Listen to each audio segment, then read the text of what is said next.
Hello, everybody, and welcome back to the SAIBC Insider Conversations. This is indeed a very esteemed panel, and we will be talking to so many people from around the world, all involved in the Spanish Dance Society and all its different events. And so I'm quickly going to introduce our current guests, and at 3:30, we will switch some and put new ones in. Some people have to go and teach.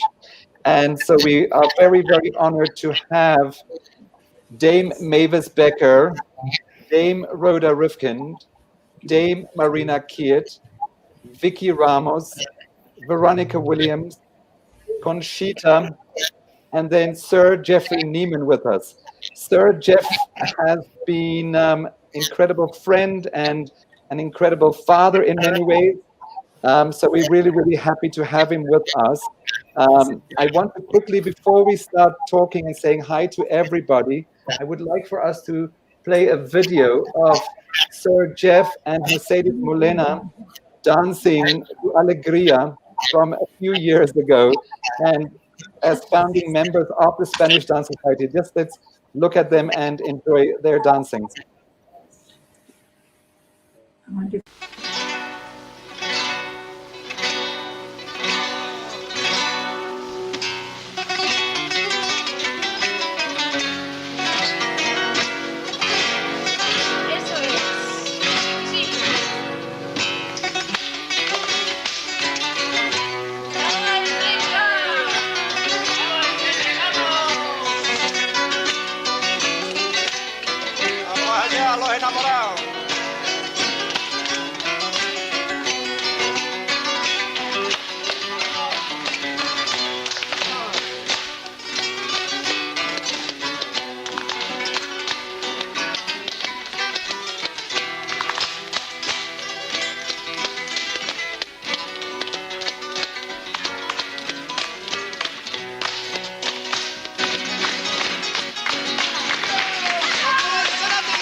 So, isn't that amazing?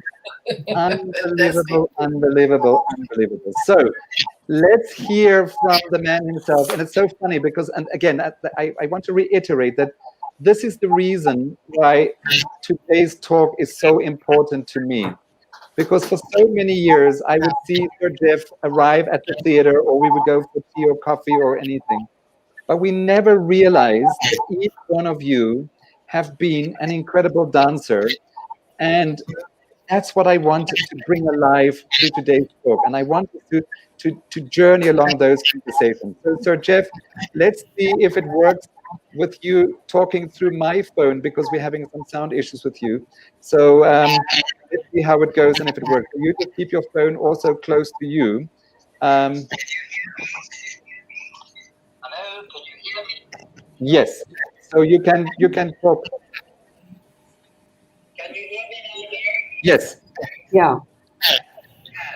Okay, I'm sorry for the guys. It's just so wonderful to meet you all. And I am so thrilled to be able to see Marina from London, Conchita from London, Vicki from Spain, Veronica, lovely to see you. I'm so glad that you're okay. And Mavis, wonderful for you to be here with us, as well as all the people who are going to join us in half an hour. It's just the most incredible thing. Thank you so very much for organizing the whole talk, and it's just going to be wonderful for the next hour to listen to all of you. Excellent. Thank you very much, Sir Jeff. So tell us a little bit about how it all started for you and how it all came about, and your involvement in the end with the Spanish Dance Society. Okay, I started dancing very late. I was only 15 when I started with tap dancing. And in the studio next door, I heard this wonderful Spanish music and castanets playing, and I went to watch it. I mean, that's it. That's what I wanted to do for the rest of my life.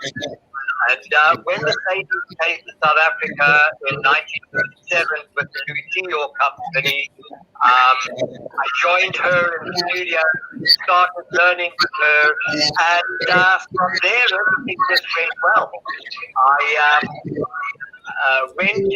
had an audition with the great Antonio when he came to South Africa in 1959. I was accepted in the company, went over to Spain and danced with him there for a year. Then the Mercedes was having a baby, so I got the message, come on back home, I need you to run the studio. Came home, stayed for a year, and then went back and we joined Vicki or the company and danced in Spain for 5 years all over the world. Lots of South Africans were with us at that time. Mavis, Rhoda, Kurland from Durban, few other people I cannot remember the names at the moment. And after 5 years, I had enough, came back, joined the Mercedes, we had her whole company running by then, became her partner, and we danced together for 15 years. That's my story. And a fantastic story. Thank you very, very much, Sir Jeff. So we are exceptionally honored to have also with us today Dame Marina Kiet, somebody whose book we read, somebody we've heard about so many, many times. And what an incredible person to have with us. So Marina, if you could just tell us, what is it that really attracted you to Spanish dance, and what is it that keeps you going with all of these years? Well, I'm very happy to be able to talk to you because I am the honorary life president of the Spanish Dance Society, and it really has been my life. And I'd like to go back a little bit to when it was formed and tell you about how it went in South Africa. And in 1965, Mavis Becker phoned me while I was studying in Spain and asked if I would like to form a syllabus for the teaching and examining of Spanish dance. I stopped over in Johannesburg on my return and I joined the work. I found the members Marina and Rhoda Rivkind full of vitality. I was a teacher and choreographer at the University of Cape Town Ballet School, where I had prepared the syllabus for my students. I told Darcy Howes, the director of the school, that I would add the syllabus of the Spanish Dance Society, which is unique.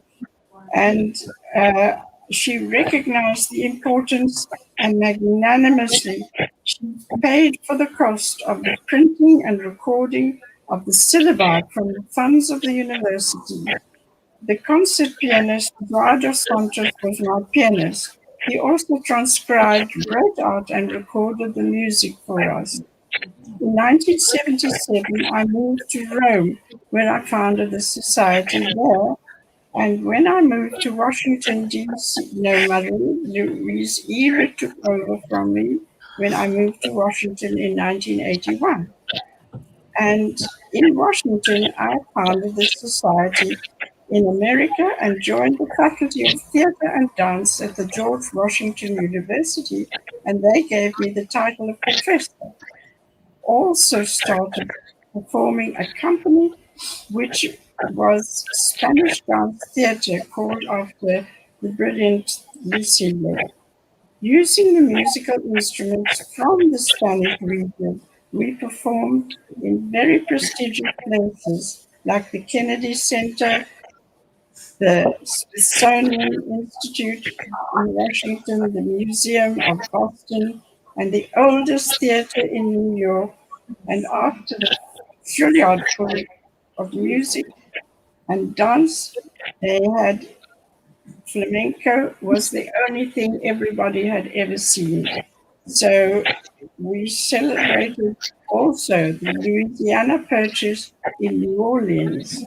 And in 1993, I moved to London, and there the head of the Society for the is Dame Monica Mason invited us to do a performance at the Royal Opera House in Covent Garden, organized by Geoffrey Neiman. It was our 30th anniversary.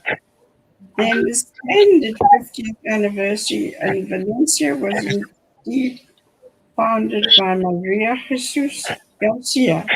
She paid for it, and her friend Mercedes Fernandez helped her, and the Spanish Dance Society in Europe is brilliantly managed by the director and organizer Conchita del Campo and her excellent board of directors. So we are in very safe hands. We are indeed, and thank you so much for sharing that with us. It really is incredible to be able to still be in a position where we can speak to the original founders of the Spanish Dance Society, which also then brings me to Rhoda. Rhoda, as before the session started, I said that Marina spoke about UCT, and that's where I met you the very, very first time in 1990 when you were the examiner for my first Spanish exam.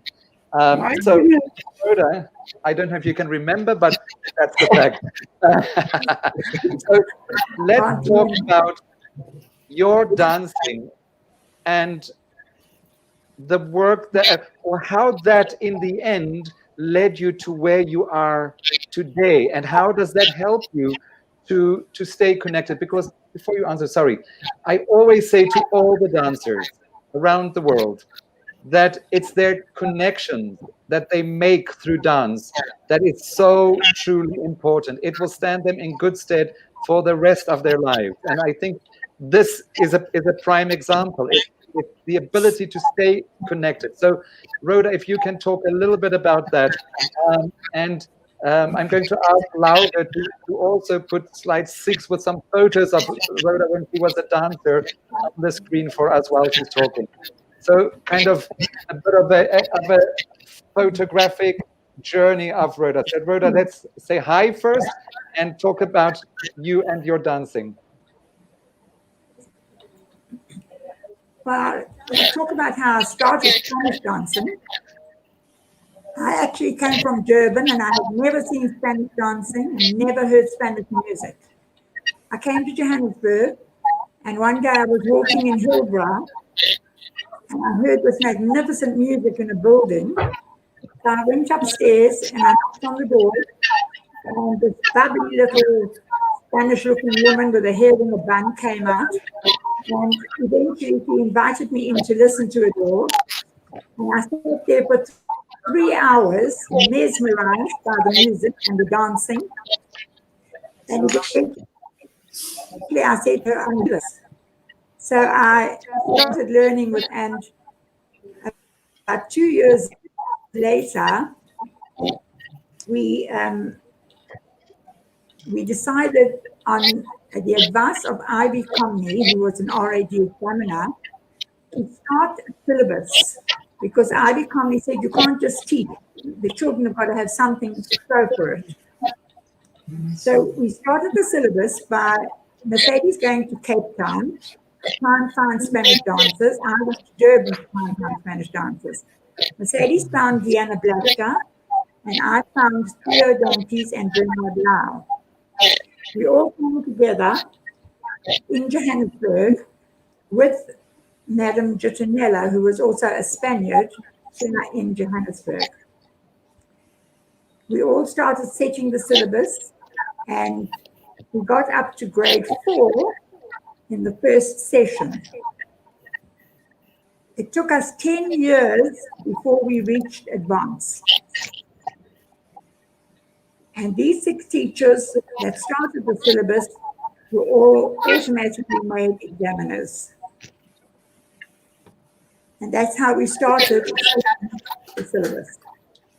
So a question that many people ask, thank you, Dame Rhoda, is what does dancing do, and is there a future for dancers? And I still feel that in South Africa, we don't give enough credence nor honor to Spanish dance. So oftentimes, and I think it's indeed the case for most of the Spanish dancers, is that you're either a teacher and a dancer, or many people have other careers and do Spanish dancing on the side because we don't have sufficient funding to do it as a profession. Is that still very much the case? Yes, it is. It is definitely the case. There's never been money for dancing. Spanish dancing, anyway. It's not just Spanish dancing. I think it's for anything, because when I speak to my friends who are Pansula dancers, they have the same issues. And we would think that at some stage we would get to a government, and it's a discussion we had actually in a previous conversation, is that they always try and cut the cake into smaller slices instead of increasing the size of the cake.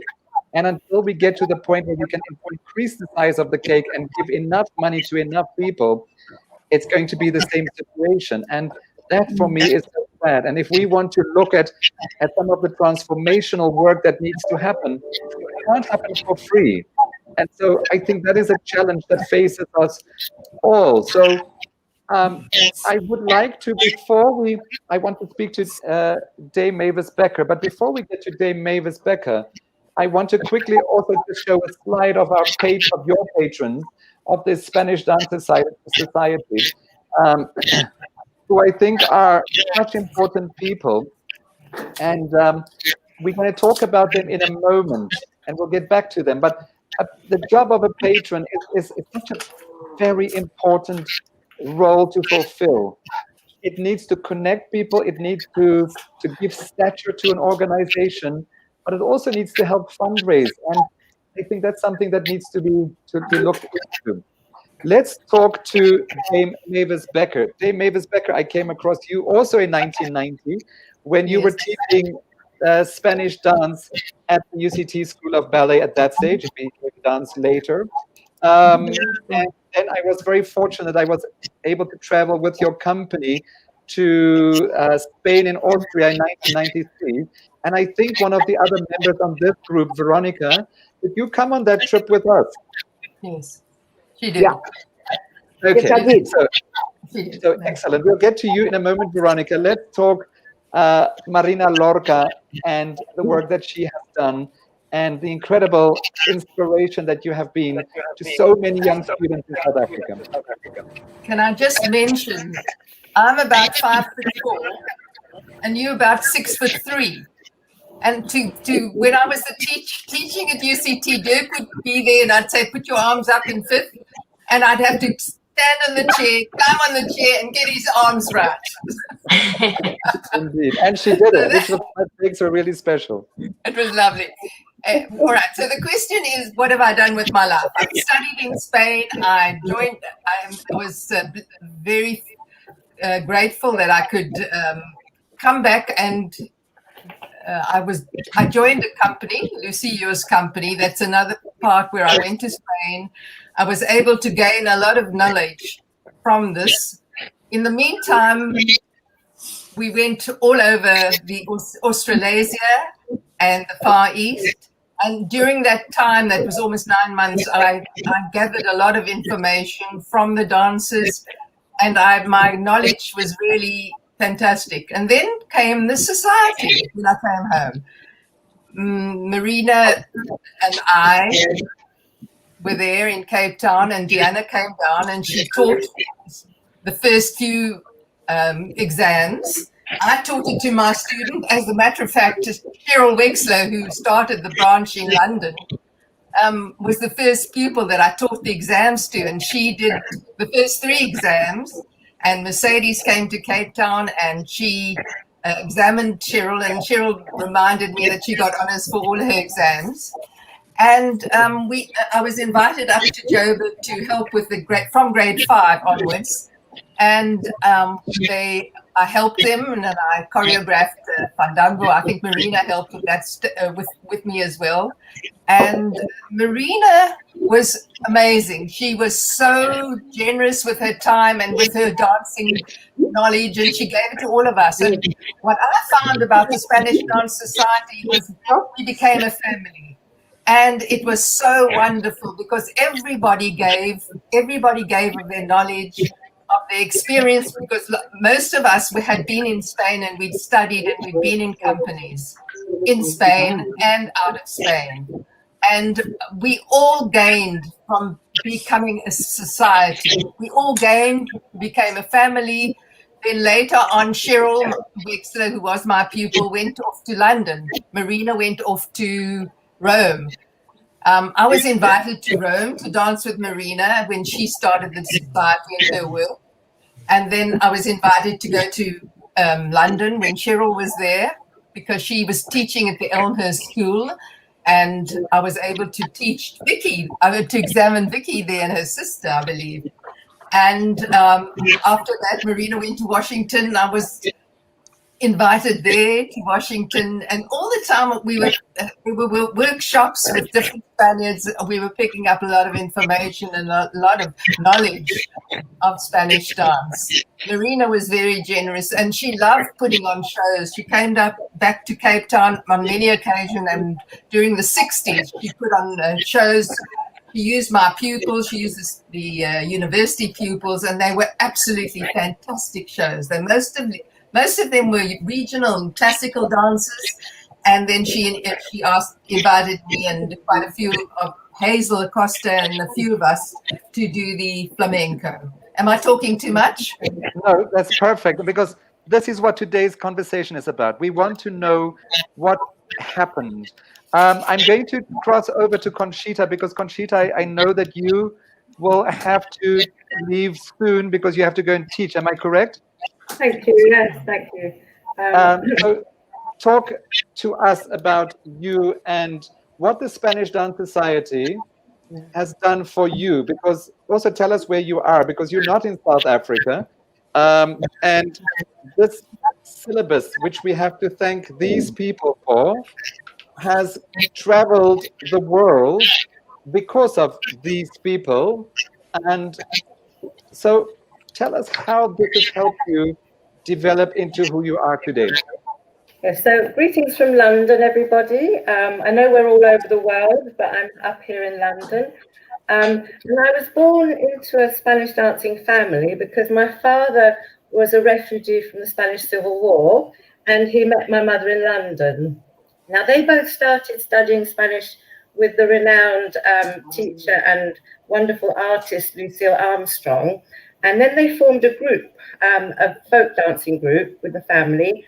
And we mainly focused and specialized on regional dancing from Aragon, Murcia, Valencia, Castilla, and then eventually the Canary Islands. So my brother and I, on the recommendation of Leonie Erdang, another South African lady who was our ballet teacher, she recommended that he continued a dancing career. So we went to the arts educational schools. I followed in his footsteps, and we both became professional classical ballet dancers.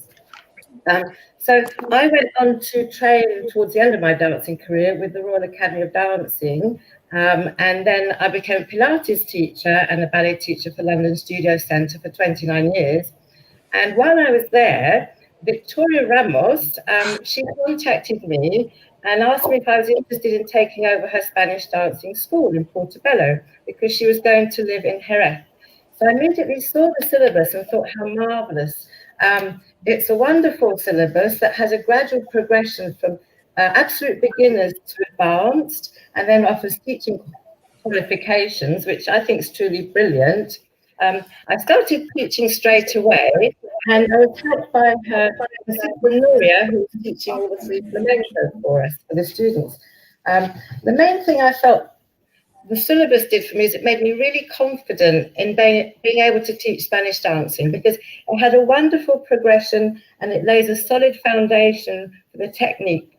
It includes also the variety of Spanish dancing that I loved, which was the classical Escuela Bolera and the regional, and estilizado, and of course the flamenco.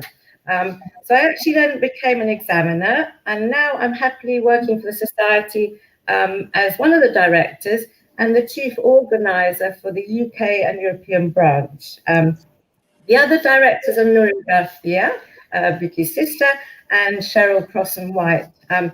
We have a great team of loyal members on our boards and committees, and they're all contributing to the success of our branch. And like you said, we're very grateful to the founders for having created this wonderful syllabus, and especially our president, Marina. And as Mavis mentioned, she's so generous. She inspires and motivates us all and gives all her knowledge, her wisdom, her expertise. And the main thing is she keeps her wonderful eagle artistic eye on us and guides us through every step that we take. We're all dedicated towards the progress and expansion of the society. And now we have Pilar and Jaime in Mexico. And there's a new teacher from Greece actually up in Norway starting now. So we're very excited. We're looking forward to a rosy future. And we hope we all go really well in the future. It's been lovely meeting everyone from all over the world. But I think that's it from me. And thank you for listening. Oh, no. Conchita, you must show your dancing. Pardon? You must show your dancing. Oh, I'll do that later. Thank you very much, Conchita. Much appreciated. We'll all dance and I'll do our hotters. So thank you. Sir Jeff.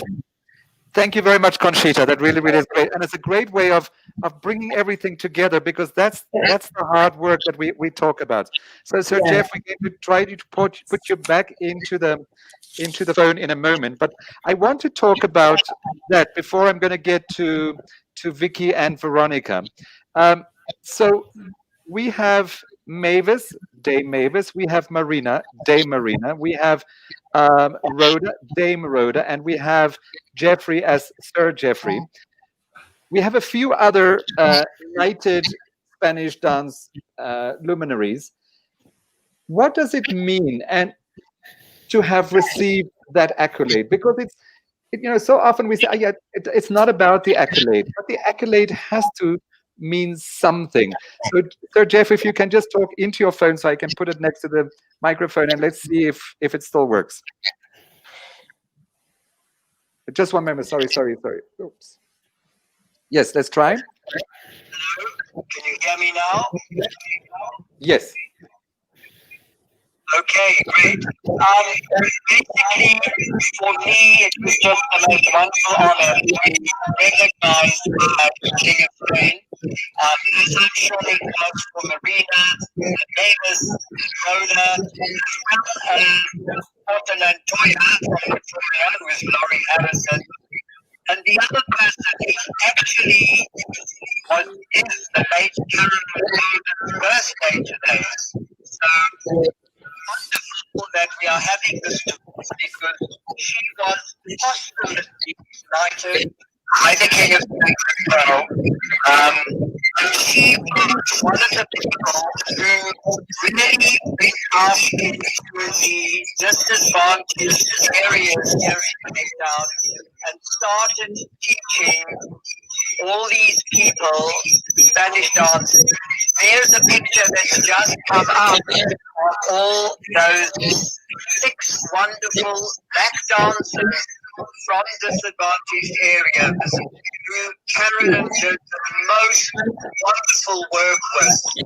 Unfortunately, since she passed away, funding has stopped and it hasn't been easy to carry on the wonderful work that she has done. But there is another teacher in Cape Town, Shay Adams, and she has now got a wonderful studio, and she has got a lot of people who she is now getting to learn Spanish dancing, mainly flamenco, and it is just fantastic. So yes, this honor that was given to all of us was something very, very special and very appreciated. That's amazing. And I think, as I said, sorry, can I just say the one person I've left out was Hazel Rapestrap, Hazel Acosta from Cape Town, who was part of our society and has also been honored with this award from the Spanish King. Thank you, Dirk. Thank you, Sir Jeff. And we just had a photo of you dancing with Hazel, because Hazel was also very much instrumental in a lot of the TV productions that you were very fortunate to have in many years ago. Let's talk Veronica. Veronica, number one, it's so great to see you. It's been great to dance with you. Veronica's even shorter than Mavis, and we've danced Sevillanas together, etc. So you've had that, and then Mavis, Veronica and I share a passion for Cuba as well. So you do incredible work, and you've done incredible work. So let's talk about Veronica and your journey and your particular hardships that you've had to go through in your life as a Spanish dancer. Thank you, Dirk, for having me. My journey actually started when I started studying at the UCT Ballet School in 1971. That was the first time that I was introduced to ballet, to Spanish dancing, and I was very fortunate and privileged to be taught by Dame Marina and then also by Jasmine Honore. And I want to say that when I put on those red Spanish shoes for the first time, something just clicked inside. And when I performed my first few steps, I just felt such a strong connection with this dance form. So, you know, in 1968, I actually started the Woburn School of Ballet in Kensington, because I realized that children coming from the disadvantaged communities would just not have the opportunity to learn to dance. They couldn't afford to attend classes anywhere else. And so the Woburn was started in 1968. I had no dance qualifications and started evening classes at UCT Ballet School. And subsequently, I was invited to do the 3 years teacher's course at ballet school. And so started my journey with Spanish dance, because I developed such a great love for the dance. I did all my junior exams at the ballet school, for which I also obtained honors for many of them, but then decided that I wanted to continue with my studies, and did all my senior exams with Marilyn Shear, and I was awarded the Mercedes Molina bursary twice in 1993, and when I did my intermediate exam and my advanced exam.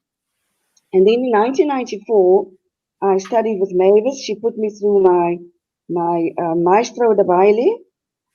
And after completing that exam, the Spanish Dance Society invited me to become an examiner, which I felt very proud that I was being invited to examine not only nationally, but also internationally.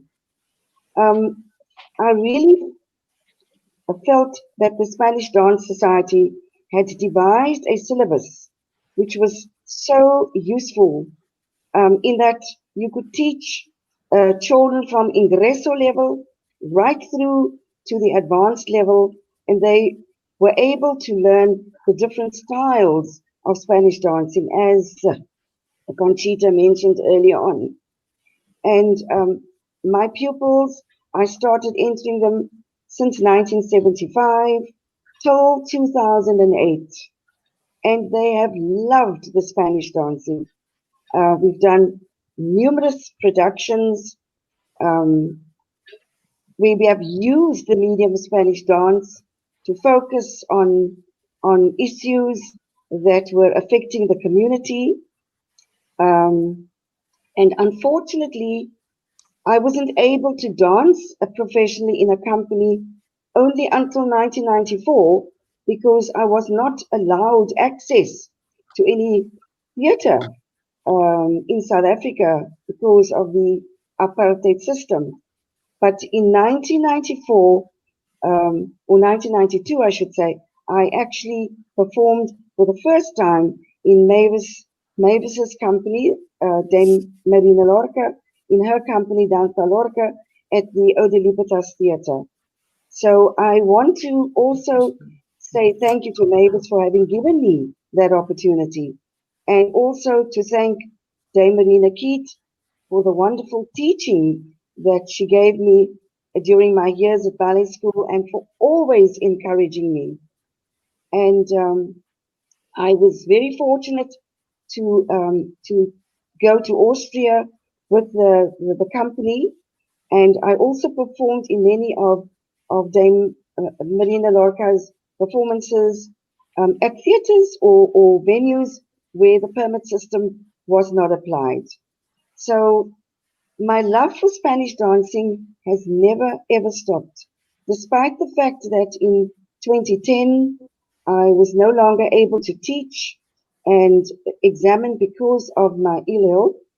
And here I also want to thank Rhoda for having believed in me and for giving me the opportunity to travel overseas, to examine in 7 countries, and at the same time conduct revision courses in all of these countries. Thank you, Rhoda, for giving me that opportunity and for believing in me.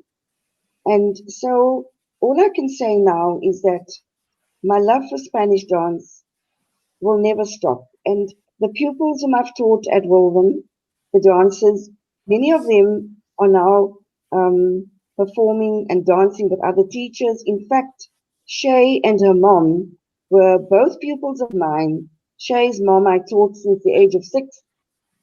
She was a ballet pupil at Woven and then came back to study Spanish, and then I taught Shay. And the two of them have started, they've opened up their own studio, and Shay has started this flamenco dance company, and it's doing exceptionally well. And I'm very proud of many of the Woven dancers who are performing. Ronell and many others. Bernice has danced. They've also danced with Mavis in her company, Danza Lorca, and also danced with Kurland in La Rosa. And so I firmly believe that they will continue to keep the flame of flamenco alive for many more decades. Thank you so much, Dirk, for giving me this opportunity. She speaks nicely. Thank you very, very much. That was beautiful. And it just, I sit here with almost tears in my eyes because I know what you've gone through, and I know the battle that you've had to fight on so many levels. But I also know that because of Spanish dance in general, but also the Spanish Dance Society, you are who you are today. And so for that, to the Spanish Dance Society, thank you very much. Thank you for doing everything that you have done. I think it's incredible to know and to be able to see the fruits of your labor, to know that you are indeed having an impact, you know, so often. And I think in dance, we are so used to dance and we are not good at capturing. And that is important. And this is why this conversation is so important to me. It's great that we can find a platform to at least say, well done, Spanish Dance Society. Thank you, teachers. You are incredible. Marina, we're going to have to say goodbye to you. But before we say goodbye to Dame Marina Kid, if you have 1 minute, literally 1 minute, Dame Marina, what is it that you would like to say to the dance fraternity and the Spanish Dance Society members around the world? Well, I think you all do a wonderful job. But Dirkie, I want to ask you, will you show Conchita doing a regional classical dance at the end? Could you give her the chance? Because it shows something different It's the last couple dance of the Perisset family. And she has this, she studied with him, and also you will be able to read the classical Spanish dance. I would dearly love that. She's a beautiful dancer. Is that possible? I would love to, but we sadly don't have it in our archive, so we sadly can't. Which is Why? such a Because I sent it to you. I don't have it. I will We try and see sent if we it can to you find because, it. because we'll you try and see if asked we for can find it. Yeah. Let's see if Ah. we can find it, and then we'll see if we can do something about it. So It's thank you very really, it's a classic example of what the Perisset family did with the Escuela Bolera. It is only, how much? 75. It's only 75 seconds. We will try and see if we can quickly find it in the meantime. But thank you very, very much, Dame Marina. And I would thank be you, very grateful. And thanks for having you as well, Veronica. We really appreciate having you with us. They're going to say goodbye to us, and while they go away, we will replace them. We have already got Hilary Kaplan joining us and Maria Luisa. So while we say goodbye to those, Vicki, talk through your history, please. Well, I started off obviously in South Africa, in Johannesburg, at the I learned with Madame Ditanella, with Florence Bonisia, with Theo Dantes. I probably was just another child that did dance. I loved dance, so I just did every single kind of dance you can imagine. My parents then immigrated to the UK, where I was 16. And when I got to the UK, I went to study at London Studio Centre. We were also like with really not a lot of funds, so I needed to make money. And I found the Spanish dancing scene in London and immediately realized that from all the Spanish dance that I'd learned in South Africa, that I could start working professionally. I met my husband, who's a guitarist and singer, and I was working in all the tablaos in London, like Los Mourinho, La Costa Brava, La Costa Dorada. So we worked every single night, like 7 nights a week, doing shows. We also liaised with Paco Peña, where we did several shows and several tours of flamenco. And I kind of liaised this with starting together at the London Studio Centre until I was qualified.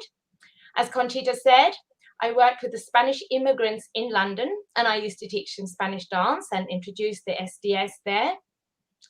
And my husband, who's from Jerez de la Frontera, where we live now, he was very anxious to get back to Spain. And I just couldn't think of anything better because I love Spain. I love UK, but I much prefer the weather in Spain, especially in Andalusia. So I said, okay, I'll be brave. I don't know what I'm going to do in Jerez de la Frontera, which is the motherland of flamenco. But we can go and we can try. I'm a qualified ballet teacher. I can always teach ballet anyway. So we packed our bags. I taught Conchita the whole syllabus, grade syllabus. So she took over my school and I was off to Jerez de la Frontera. I've had my school here for like 35 years. I'm part of a group of teachers in Jerez, of flamenco teachers. We all liaise together. We work on shows together in La Villa Marta. We do flamenco Christmas carols. I've done choreography for the television of Jerez de la Frontera. We've worked in the feria. I've sent students on tour all around the world. But having said that, I must say that I am so grateful to the Spanish Dance Society. Maybe I never would have been introduced to flamenco dancing or to Spanish dancing, but that beautiful basis that I was taught in South Africa by all those wonderful people, when I got to England, I just started working professionally. It wasn't a problem. And I thought, my goodness, I didn't realize that I'd learned so much in South Africa. When I got to Spain, I thought, oh my God, I'm not going to be able to do anything here. and they are so wonderful. But I started teaching, and they have an official conservatorio in Spain. And some people came and they said to me, "Can you prepare us for conservatorio?" I said, "Well, I don't know. I'll go and find out." So I went to the conservatorio and I got their syllabus. And I looked at it and I said, "Wow, I've done all of this." It included stirizada, it included folklore dancing, flamenco dancing, and escuela bolera. I thought, okay, it's all free. They just give you guidelines. Let's go for it. So I actually have prepared many students for the official conservatorio exams in Spain. And some of them have passed before we could do it in our studios, free. So you teach them and you took them at the end of the year for the exam. So that's thanks to South Africa that I have learned 4 different styles of Spanish dance, and in a way very similar to the way they even teach in Spain, because they teach the 4 styles of Spanish dance side by side in a conservatorio. Having done that, I've even been invited to certain conservatorios in Spain to give teachers lectures and teachers courses on many different aspects. Now we are really looking at the SDS syllabus, which is like such a good syllabus, but like every single dance evolves.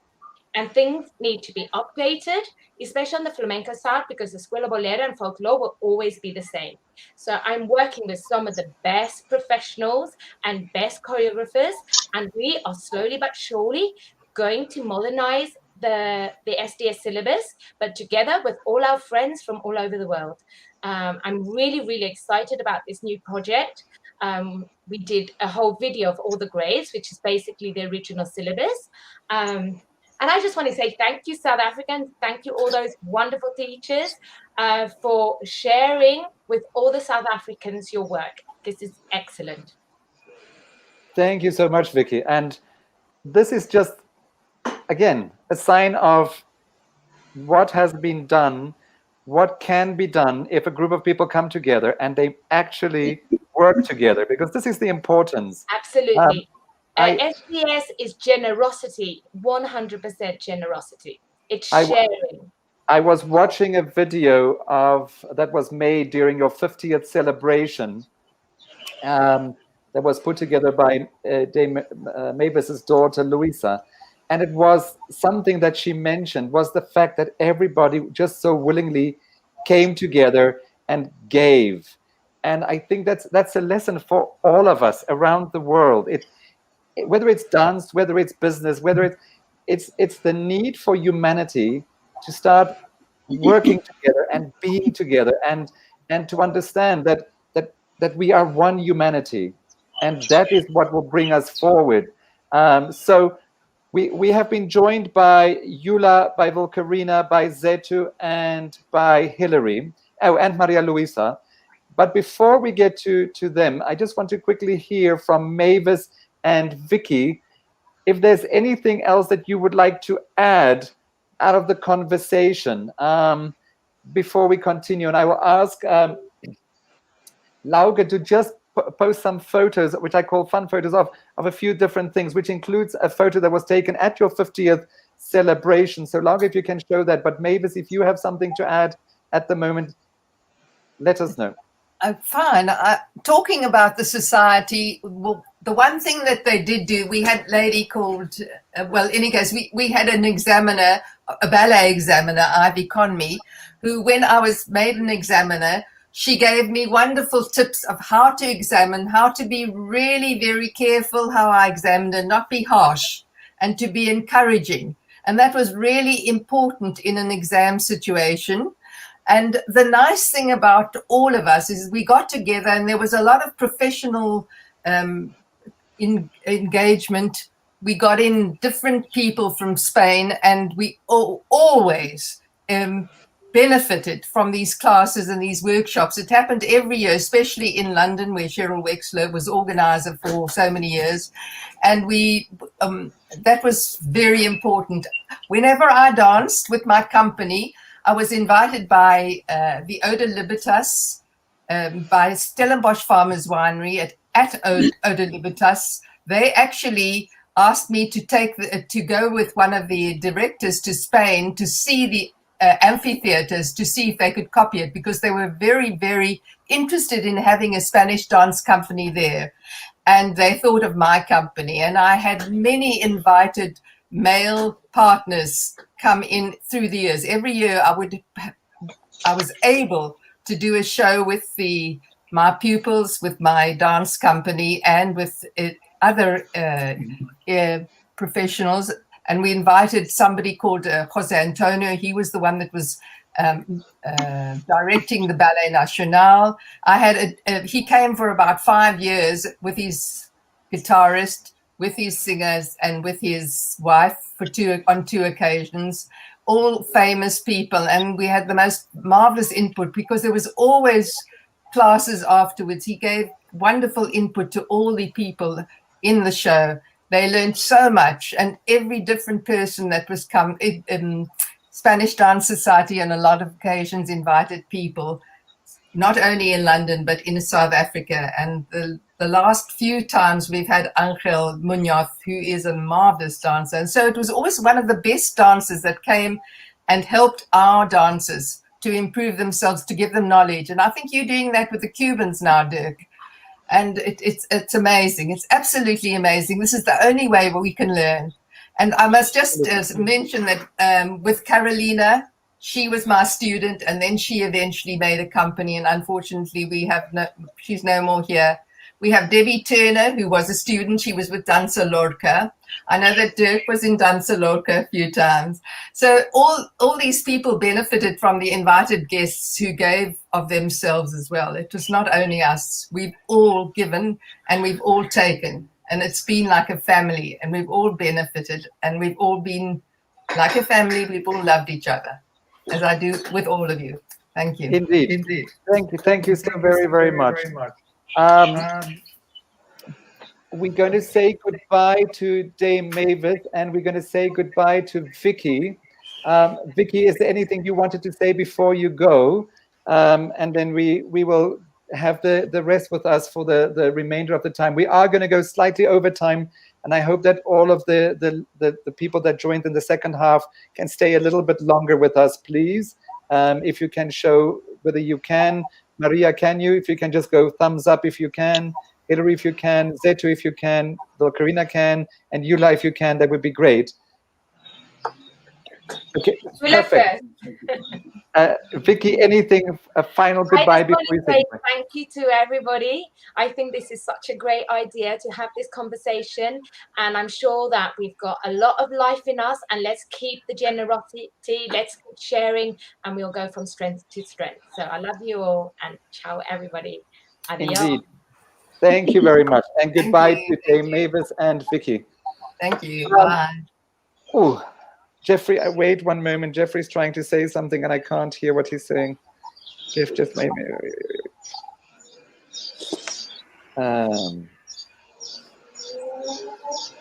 Sir Jeff, what is it that you want to say? Oh. Okay, let's go again, Sir Jeff. Sorry about that. Can you hear me? Yes. Okay. I just wanted to say thank you to all the people who have left for their wonderful contribution, for everything everybody is now doing for the society.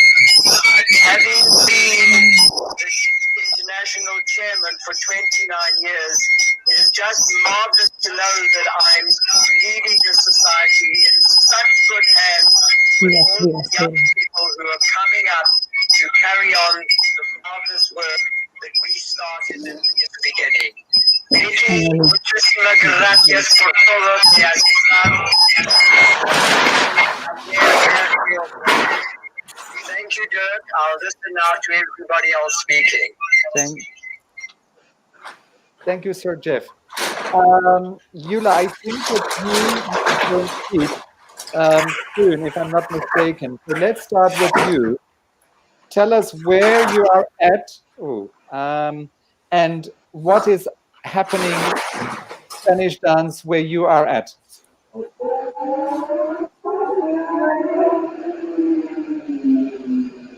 Youla, you have to unmute your microphone.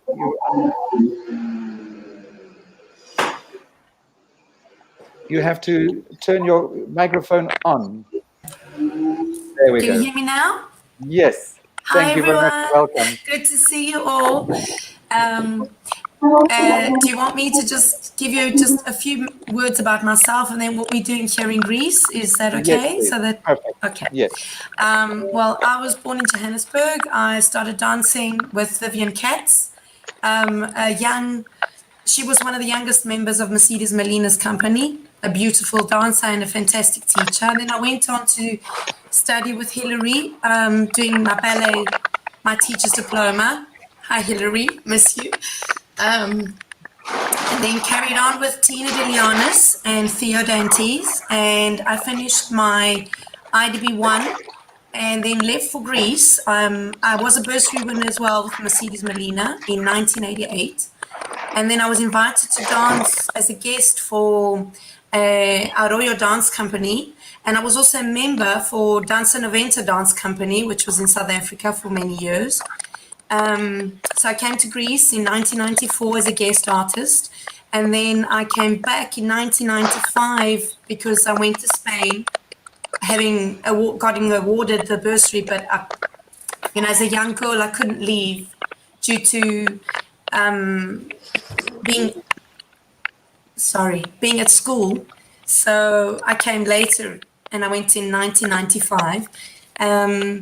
And I did a lot of classes and I danced with Latati, and then I came back to Greece in 1996 and I was on the same stage with Latati. So that was a fantastic experience. I was also the youngest PDB applicant, the Professor de Baile diploma in Greece, and no one else had managed to obtain it at 23, so I was the first student to do that.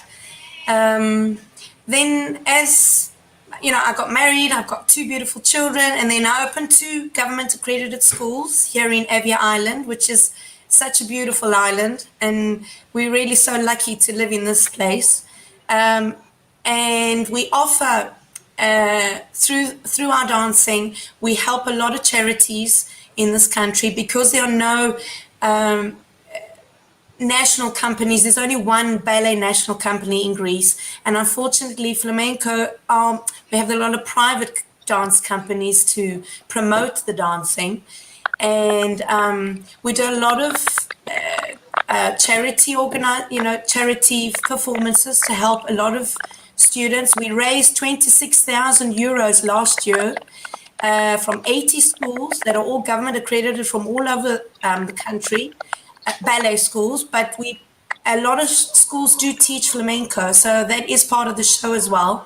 I always do danza estilizada and flamenco, and it's a good message for students to give parents and their relatives and other people in the country that, doing your thing, loving your art of dance, you can offer and help other people that can't do it. And it's a really, really big thing for us here in Greece. So we offer that a lot. I just want to say thank you to Vicki Ramos. She's left now, but due to SDS, my daughter, having studied with SDS, with Spanish Dance Society, is one of the trainees that has got into a conservatory in Spain. And she got in with a bursary last year, in the 5th year, and she obtained her diploma this year. So she, was the first conservatory dancer from Greece, and that's due to Spanish Dance Society. So really, thank you to Spanish Dance Society for everything that the syllabus has offered us, and what the training that goes through our Spanish Dance Society is just amazing. So congrats to all of us, and we're a really, really big family, and it must get bigger. So that's great. And love Thank to you very, see very all. much. Thank you. Thank you so much, Youla. That's incredible. We appreciate it. And I think, again, this shows the interconnectivity. So we've been from all over the world. So we're going to go down south to Australia. So Hilary, talk to us. What is happening with the Spanish Dance Society in Australia? Hilary, your microphone is off. Can you just turn it on for us, please? Thank you. Thanks. Hi, everyone. Well, I started dancing by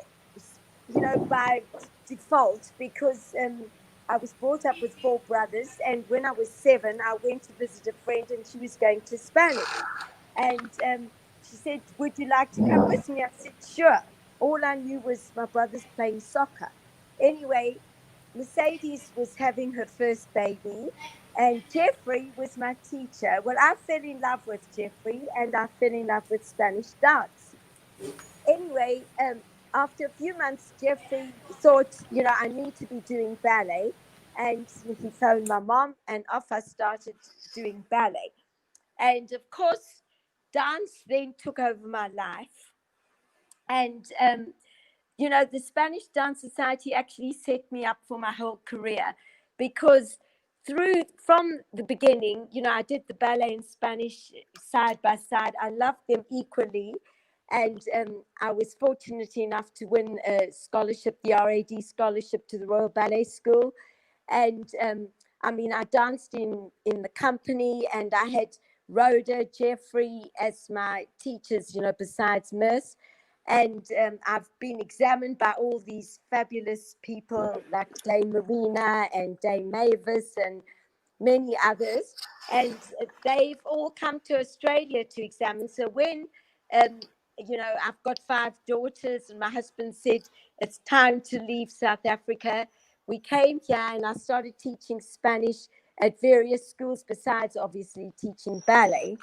And now, then, after 2 years, I set up our own schools, and we've got 5 branches. And of course, it was very hard.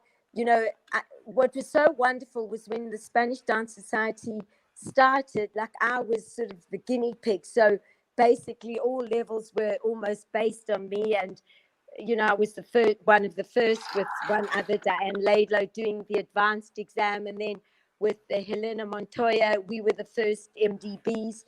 And, it was so exciting. And initially I did examine, but because I'm an examiner for the RAD too, it was just impossible running a household and the studios and, examining and whatever. So unfortunately, I had to give up the Spanish examining.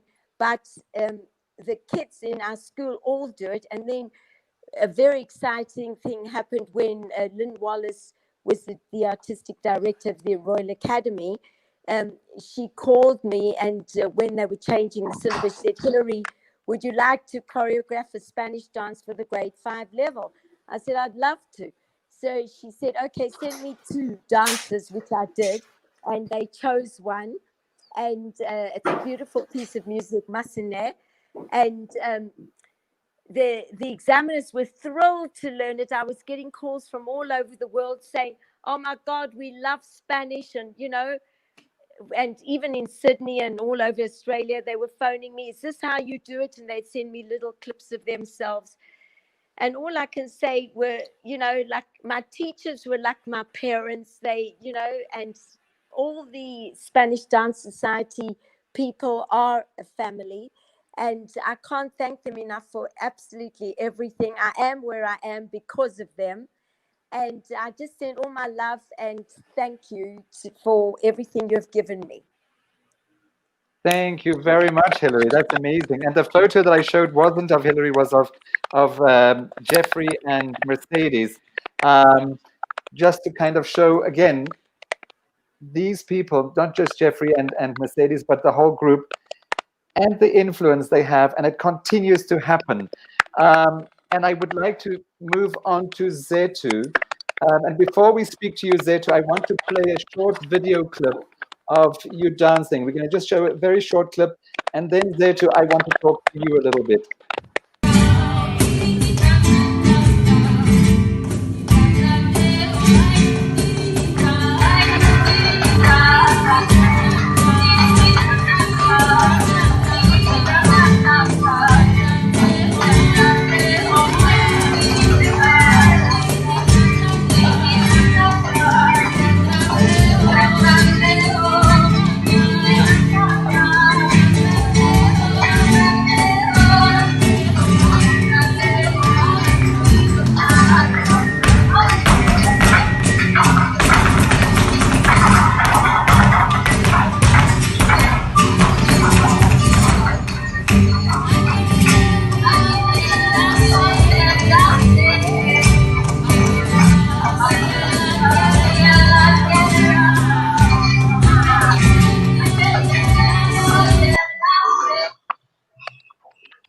And I said short because we're running out of time. But Zetu, isn't that amazing? And isn't it amazing that it all started more than 50 years ago, and now that is being taken into where? Talk, Zetu, tell us, share with us. Hi everyone, nice to see you all. I started dancing with Dance for All in 1990. But then I joined, Kurland had auditions because she wanted to start a development sector in a studio. So we were 5 girls who went to audition, and she was looking for 4 girls. And what happened was she ended up taking all 5 of us because she couldn't leave the one girl, you know. And so we started dancing. We started learning the syllabus. And then I did my IDB. And we did studio shows. We performed at the Baxter, at Artscape. And then I did my PDB 1, the flamenco section. And then all to find out that while she was looking for the folk, on the auditions when we started, I was the girl who was gonna be left out. That was the funny thing, because at the end, it ended up being me left dancing in the company, teaching in the company. And she would say, "Thank God I decided to take you, that, because what would have happened if I've left you?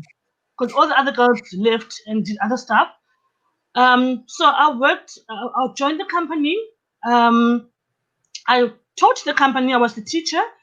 And then in early 2000, in the mid 2008, 7, 8, 9, she started a breathing course. It was called the vocational dance course. So there it was matrix. She auditions the grade 12s for the program, so that it's like a UCT program, but La Rosa with Spanish, not just ballet. So we had to compile everything, apply. We had students who came to join. It was actually amazing. I taught flamenco, I taught theory. The students did ballet, contemporary, they did theater, musicals. So the program was a full program, not just for flamenco dancing. It was an all-rounder. So I was a tutor there. And on the other side, I did bookkeeping for La Rosa. I did administration. And then also started studying towards my BCom while at La Rosa. Because Caroline always believed that dancing alone is not enough. You need to have other aspects in your life. You need to be able to fully grasp. If you want to be a dancer, you need to be able to know how to do your books. You need to be able to know how to market. Because one day you would open up your own company, then what's going to happen? So she taught us how to multitask. She was amazing. Not just. So I'm going to interrupt.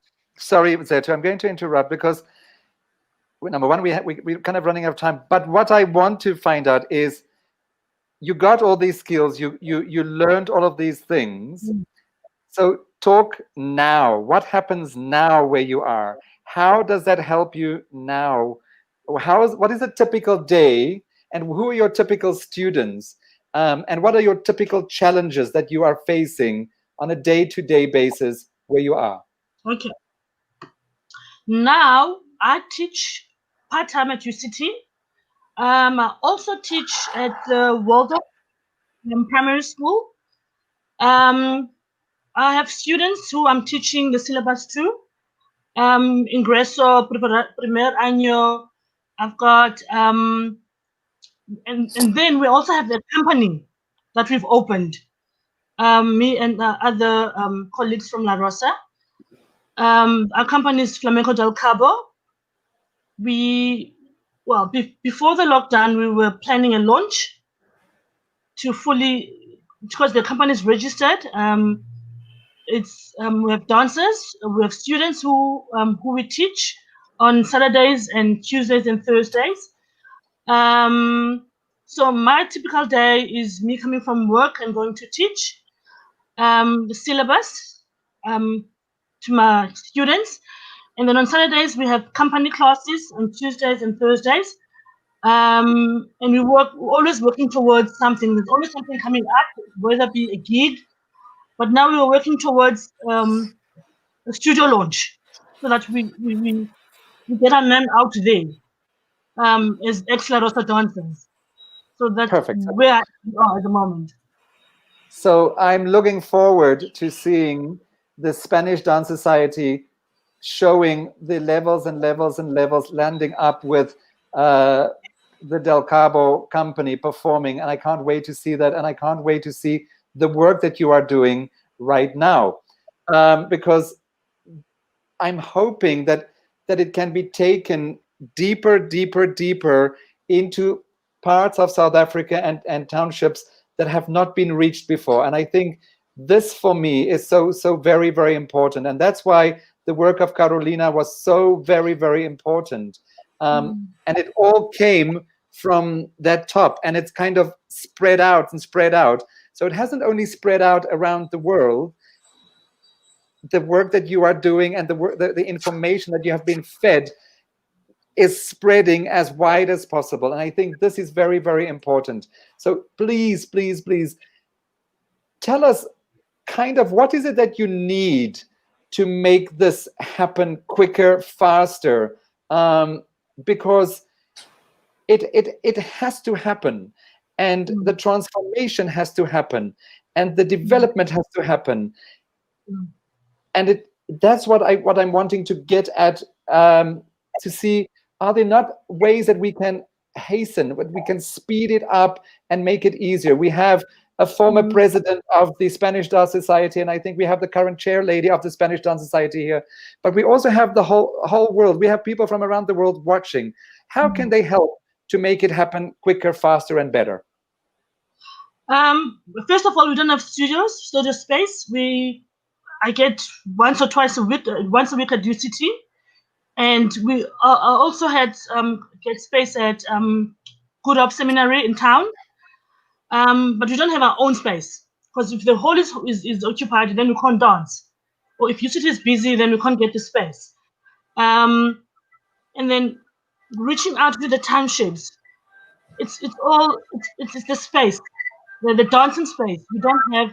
We have enough teachers, because we're all teachers. Fortunately for us, we're all teachers. And we're all choreographers. Really, it's not space, it's more dollars. Is that a greater reality? Because in the end, if you had the dollars, you could have the space. Yeah. Isn't that true? Yeah. Because we are so... I don't know who's that. Because we're funding the studio ourselves at the moment. We don't have funding from anyone. So if we can, someone who knows a place around in town area, or anywhere actually for that matter, that we can access and have full access to it, and get more students coming in, it would be great, because we want to teach. We want to finish dancing to be out there again in Cape Town. Because when Carolina was alive, she made sure that we went to the townships to teach. We went to Lindop, we went to Kukuletu, but now all that stopped. So we would love to go out and reach out again, because children, they love Spanish dancing. They love it. They can relate to it. The feeling, the passion, they can relate to it. So we would love to have our own space where we can call home. This is our home, and this is where we are, and then we work. So let's make that a challenge, and let's see how we can encourage people to support to get to that point. Zetu, thank you very much. Thank you very much for carrying on the legacy of Carolina, which we heard is the legacy from Mavis, which we heard is the legacy of the Spanish Dance Society. And this is what makes this conversation so lovely. And so the passion that you talk about that exists for Spanish dance, where you work, is the same passion that is in Australia, is in South Africa, is in Spain, in Greece, and also in Italy. Maria Luisa, let's talk to you about what's happening there in Italy, please. Yes, hello. Yes, what happens in Italy? Where shall I start?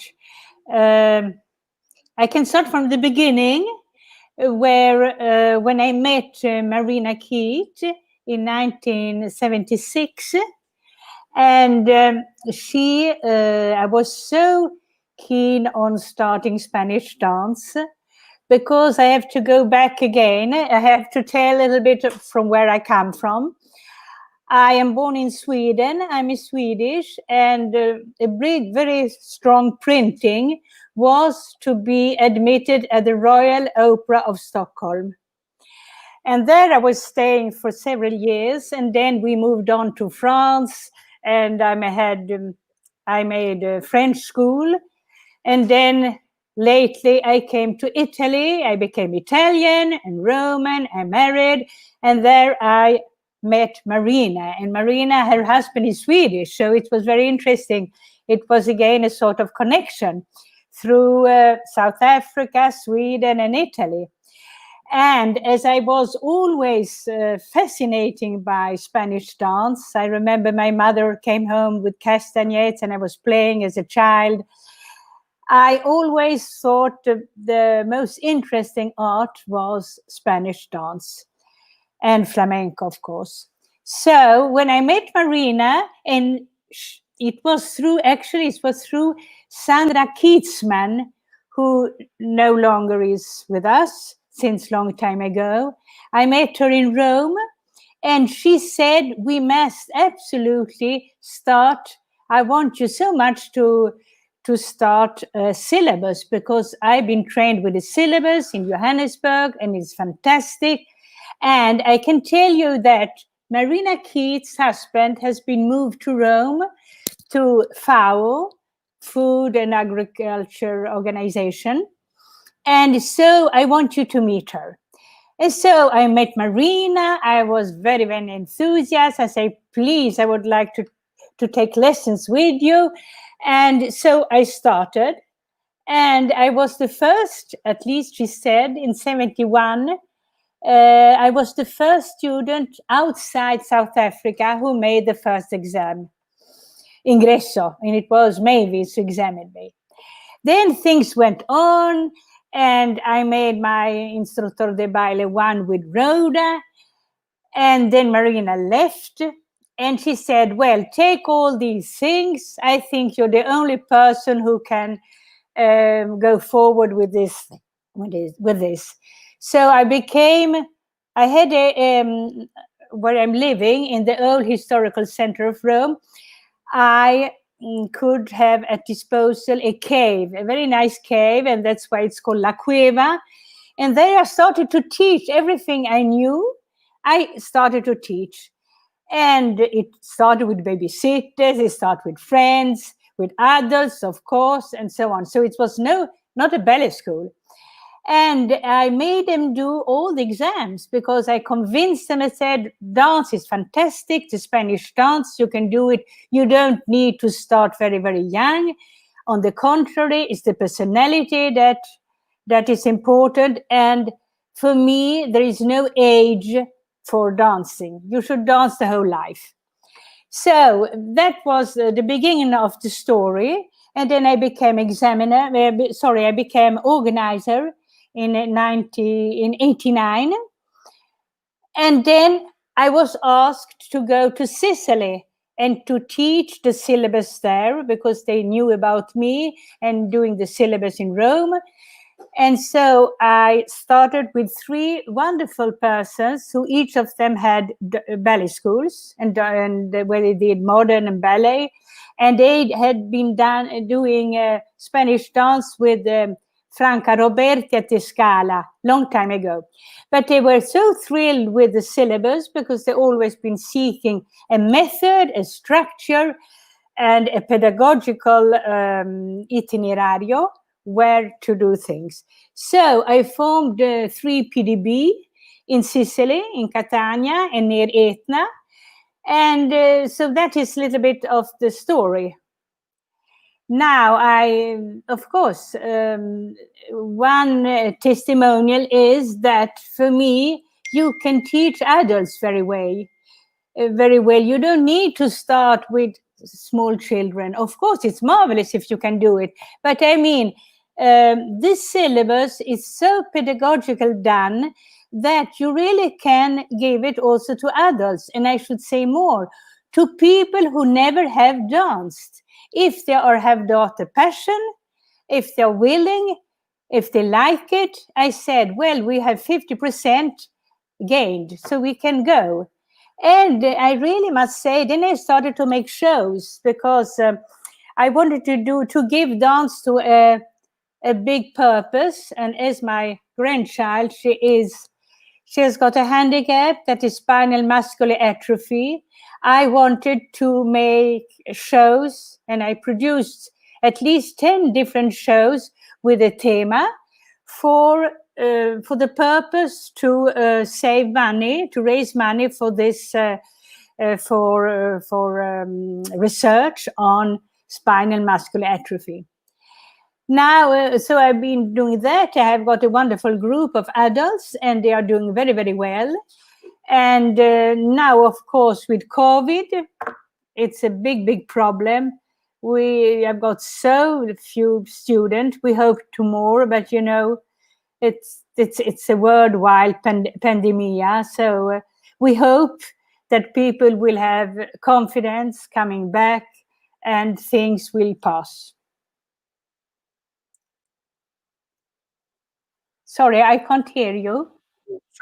Thank you very much, and really, really keep up the good work, and also a big hug to your granddaughter. Thank you so much.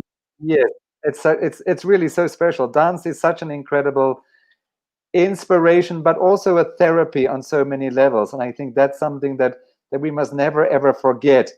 The next lady is the chair lady, and Karina's students used to do some of the most beautiful regional Spanish dances.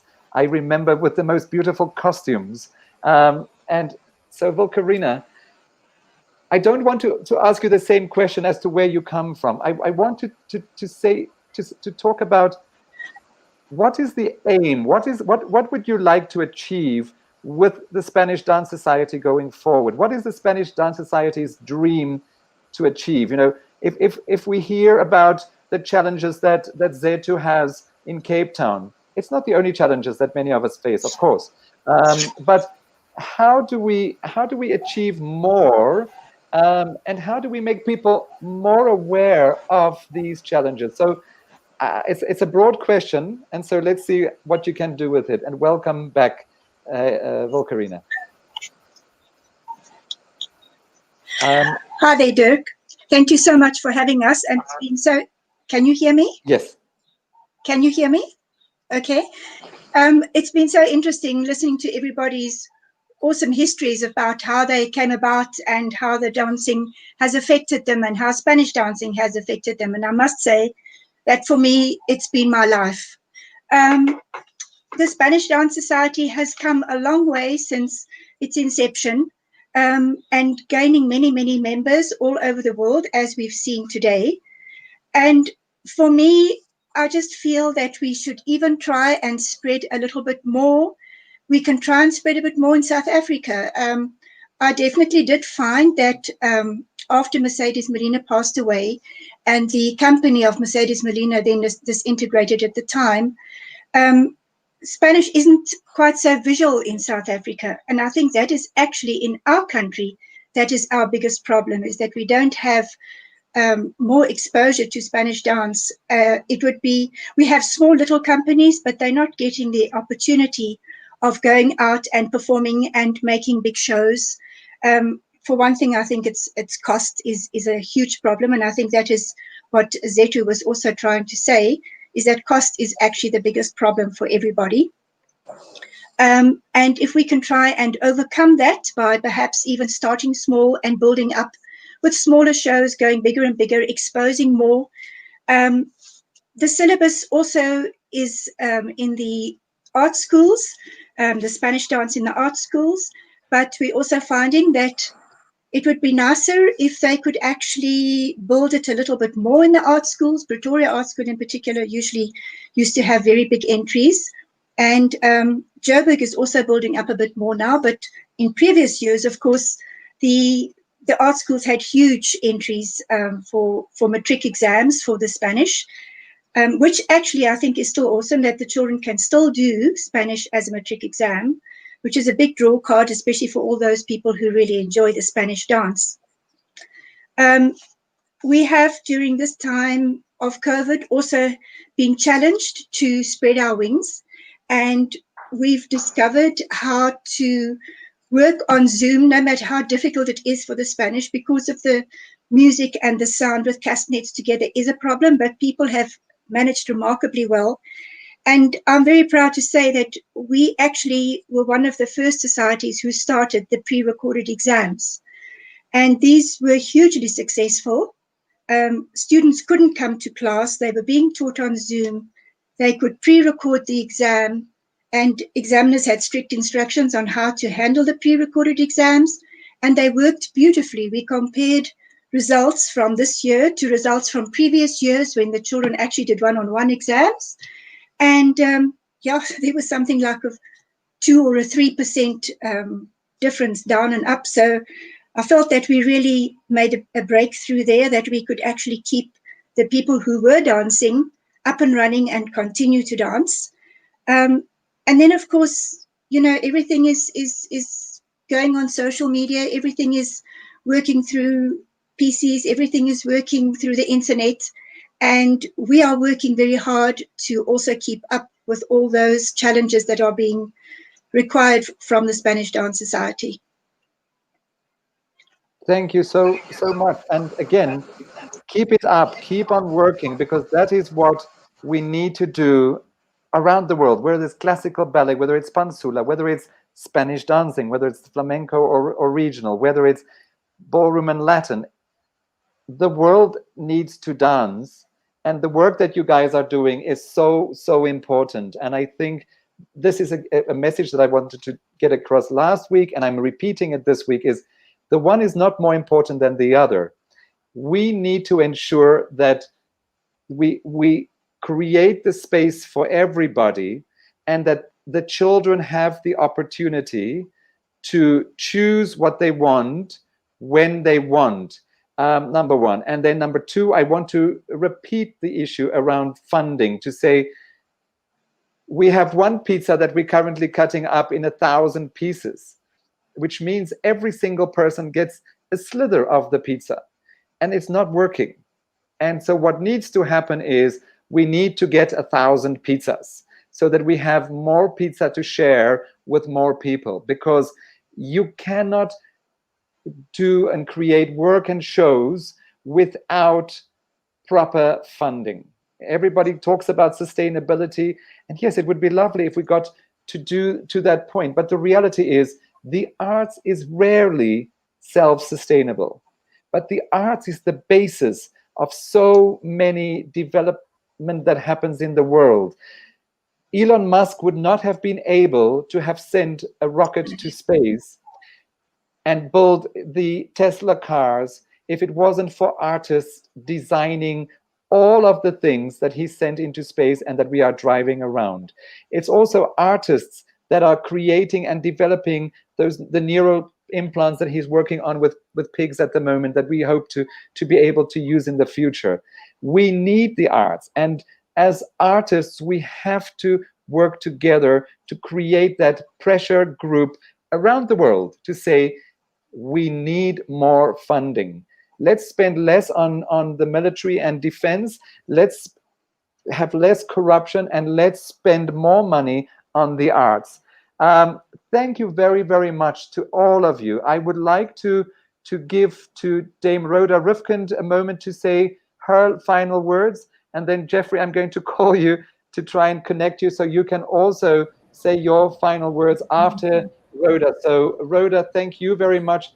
But before that, Vulkarina, Hilary, Maria Luisa, and Zetu, keep up the good work, fight the good fight, and keep Spanish dance alive, and let's keep dancing alive around the world. Geoffrey, you're going to get a call from Kevin because I don't have battery power. Dame Rhoda. Thank you, Dirk. I just want to say a big thank you to you for bringing everybody together like this. It's been absolutely wonderful seeing all these people from all over the world. And thank you to all the people that joined in with us. It's been wonderful hearing from everybody and seeing everybody. And we hope that we'll carry on all working together in the future. Thanks very much, Dirk, for organizing this. It's been wonderful. It's been a pleasure, and it's been great to have all of you guys, the current group and the previous group. And I'm just waiting for Kevin to give me the phone with Geoffrey speaking so that that we can have Sir Jeff's, because it was Sir Geoffrey that I had originally asked to put the group together and to showcase the Spanish Dance Society. So, Sir Geoffrey, your final words. Dirk, thank you. Can you hear me, everybody? Good.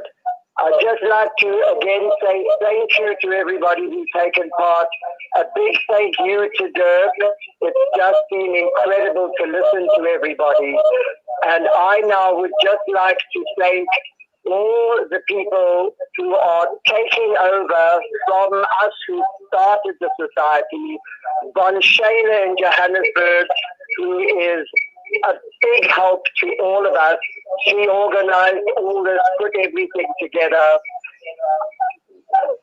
Marina, who's taken over from me as chairperson of the society. I know that the society is now in excellent hands. To Rosalind von Belkom, who is vice chair, and to all our wonderful teachers all over the world. Conchita, who's now taken over in England and Europe. Thank you all, and just please keep the flag of Spanish dancing flying very high. We need funding, and we hope we will get it from somewhere. God bless you all, and thank you. Thank you very much, Sir Jeff. Thank you very much to all the people that joined today. Next week, we will be having Charles again from New York, Beverly Beck from Canada, both South Africans. We will have Altan Dugara from Mongolia, and we will have Javier Monier Jr. from Cuba, but living in Spain. So those will be my panelists next week at 3 o'clock. So an incredible journey that we're taking with the SAIBC Insider Conversations to the Spanish Dance Society. To you all, thank you for joining us. It has been an amazing, amazing afternoon. Thank you so much. Thank you, Dirk.